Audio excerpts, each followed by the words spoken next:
جو کاکروچ سے ڈرنے والیاں، چھپکلی سے ڈرنے والی عورتیں، یہ اگر تاریخ میں ہوتی، حالات ایسے ہو گئے کہ سب کو بزدل بنایا جا رہا ہے، خوف، ڈر۔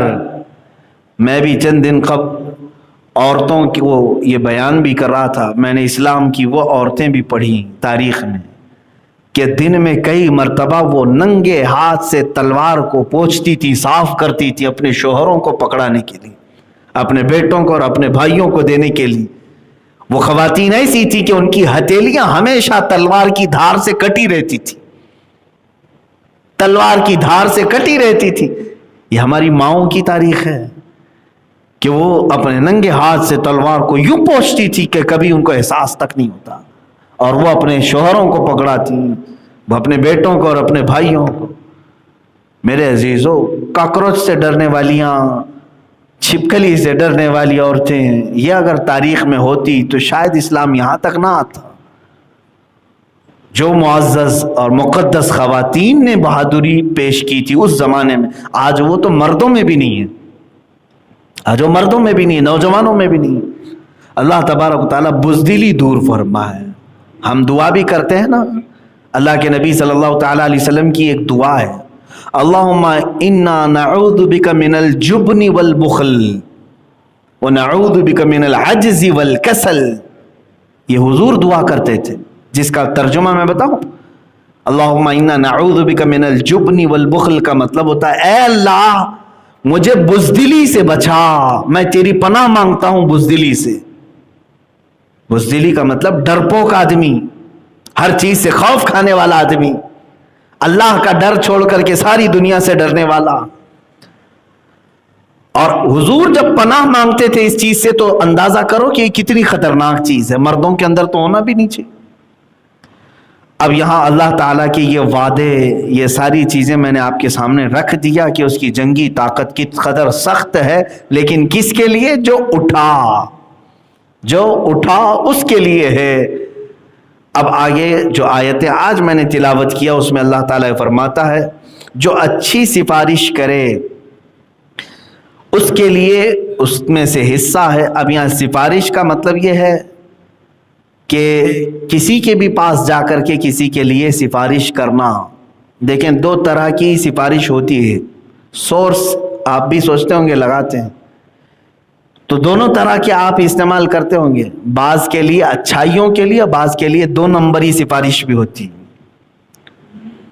مثال کے طور پر کوئی آدمی چوری کرنا چاہ رہا ہے گورنمنٹ کا سامان، اور آپ نے جا کر کے عہدے دار سے سفارش کی کہ یہ میرا بندہ ہے، اس کو تھوڑا سا ڈھیل دے دو، یہ کر لے، تمہاری سفارش پر اس نے چھوڑ دیا، تو قرآن کی آیت تو یہ کہہ رہی ہے کہ وہ چوری جو کر رہا ہے اتنا ہی حصہ تمہیں بھی ملے گا، اس گناہ میں تم بھی برابر کے شریک ہو۔ کسی بھی گناہ کی سفارش کرنا، کوئی خاتون تھی اور تمہارے دوست کے دل میں اس خاتون کی ناجائز محبت آئی، دوست نے تمہیں کہا کہ شاید وہ تمہاری بات مان لے، ایک بار میری اس سے ملاقات کروا دو۔ تمہاری بات وہ خاتون مانتی تھی، اس سے جا کر کے اپنے دوست کی تم نے ریکویسٹ لگا دی کہ میرا دوست بڑا اچھا ہے، اس سے تم دوستی کر لو۔ تمہاری بات پر اس خاتون نے ناجائز محبت میں ہاں کہہ دیا۔ اگر ان دونوں نے ناجائز کام کیے تو وہ برابر کا گناہ تمہارے سر پر بھی ہے، یہ ناجائز سفارش۔ ہاں جائز سفارش وہ بہت طریقے کی ہو سکتی ہے۔ آپ نے کسی بچے کو قرآن پاک کا حافظ بنانا تھا، کسی جگہ آپ لے کر کے آئے، ریکویسٹ لے کر کے آئے۔ اب ہمارا دارالعلوم ہے، مدرسے میں پڑھتے ہیں بچے، بہت سارے لوگ آتے ہیں سفارشی، ہم پہچانتے نہیں ہیں لیکن آپ سفارشی بن کر کے آئے، میں آپ کو پہچانتا ہوں کہ اس کو رکھ لیجئے، اس کو پڑھا دیجئے۔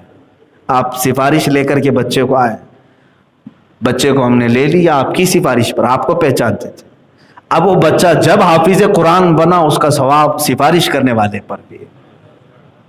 الدال الی الخیر کفاعلہ، میرے آقا فرماتے خیر کا راستہ بتانے والا خیر کرنے والے کے برابر ہے۔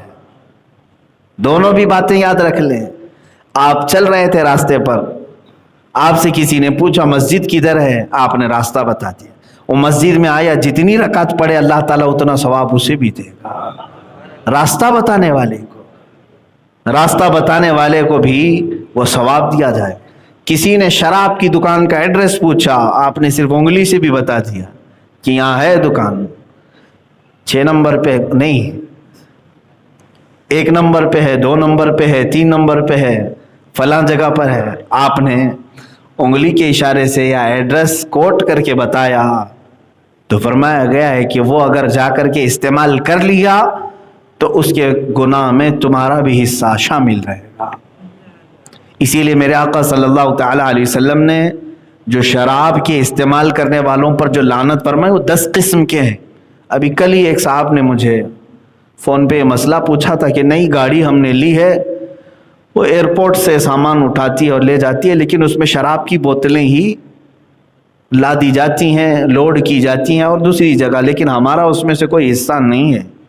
حدیث پاک میں میرے آقا صلی اللہ علیہ وسلم نے بہت پہلے ہی فرمایا, شراب کی انگور نچوڑنے والا, انگوروں سے شراب بنایا جاتا ہے, عام طور پر دوسرے بھی فروٹ سے بنایا جاتا ہے, تو وہ فروٹ لے کر کے نچوڑنے والا اور نچوڑنے کے بعد اس سے شراب بنانے والا, شراب بننے کے بعد بوتل میں یا کاسے میں ڈالنے والا, اس کے بعد پھر اس کی پیکنگ کر کے اسے دکان تک اٹھا کر کے لانے والا, دکان میں بیچنے والا, دکان میں اس کا حساب لکھنے والا, پھر خریدنے والا, پھر اس کا راستہ بتانے والا, پھر اخیر میں جا کر کے پینے والا. میرے آقا نے فرمایا سب لعنت میں برابر کے شریک ہیں.